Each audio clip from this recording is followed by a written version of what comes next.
சரி, இன்னைக்கு நாம JDBC பார்க்கலாம். ஜாவா டேட்டாபேஸ் கனெக்டிவிட்டி பார்க்கலாம். சரியா? ஜாவா டேட்டாபேஸ் கனெக்டிவிட்டி அப்படின்னு என்னன்னா ஜாவா ப்ரோக்ராம்ஸை டேட்டாபேஸ் கூட கனெக்ட் பண்ணுறது. சரியா? டேட்டாபேஸுங்கிறது ஒரு சாஃப்ட்வேர், ஜாவாங்கிறது ஒரு தனி ப்ரோக்ராமிங் லாங்குவேஜ். இது ரெண்டையும் இப்போ கனெக்ட் பண்ணுறோம்.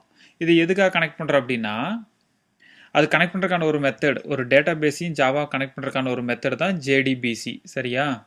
ஸோ இப்போ இது எதுக்கு யூஸ் பண்ணலாம் அப்படின்னா, டேட்டாபேஸை கனெக்ட் பண்ணி டேட்டாவை ரீட் பண்ணி நாம் வந்து ஃப்ரண்ட் எண்டில் டிஸ்பிளே பண்ணலாம். HTML பேஜில் டிஸ்பிளே பண்ணலாம், இல்லை ஏதாவது கமெண்ட் லைன் கன்சோலில் டிஸ்பிளே பண்ணலாம். இது மாதிரி டேட்டாபேஸில் இருந்து எடுத்து டிஸ்பிளே பண்ணலாம், டேட்டாபேஸ்க்குள்ளே போடலாம்.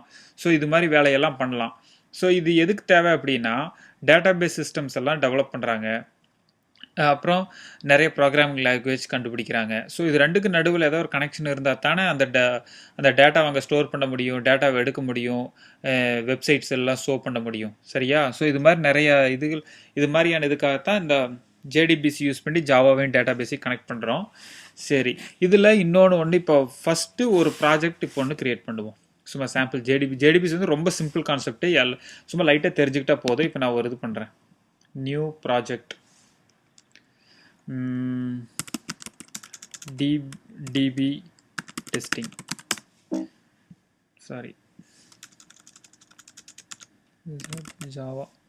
ஜாவா ப்ராஜெக்ட் பேர் வந்து DB testing. ஓகேயா?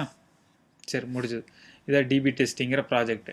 இதில் ஒரு மேட்டர் என்ன, நானே வந்து அதிகமாக JDBCயில் யூஸ் பண்ணுறதில்ல. ஸோ நானே வந்து என்ன பண்ணுறேன் அப்படின்னா, பார்த்துட்டு தான் சொல்லித்தரேன். சரியா? அதனால் நீயும் அந்தளவுக்குலாம் ரொம்ப ரிஸ்க் எடுத்துக்க வேண்டாம், சும்மா தெரிஞ்சுக்க என்னன்னு.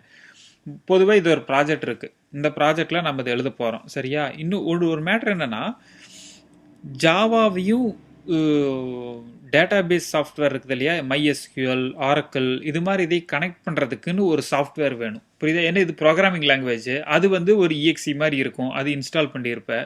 இது ரெண்டையும் கனெக்ட் பண்ணுறதுக்கு ஏதாவது ஒன்று வேணும் தெரியுமா? அதுக்கு தான் டிரைவர்ஸ் யூஸ் பண்ணுறாங்க. ஸோ நம்ம இப்போ வந்து அதனால தான் JDBC டிரைவர் அப்படின்லாம் நீ கேள்விப்பட்டிருப்பேன். ஸோ இப்போ வந்து நம்ம ஒரு டிரைவரை டவுன்லோட் பண்ணுவோம். சரியா? அதுதான் இது ரெண்டையும் கனெக்ட் பண்ணுறதுக்கு நடுவில் இருக்கிற ஒரு இது மாதிரி. சரியா? இப்போ லெட்ஸ் கோ டு கூகுள்.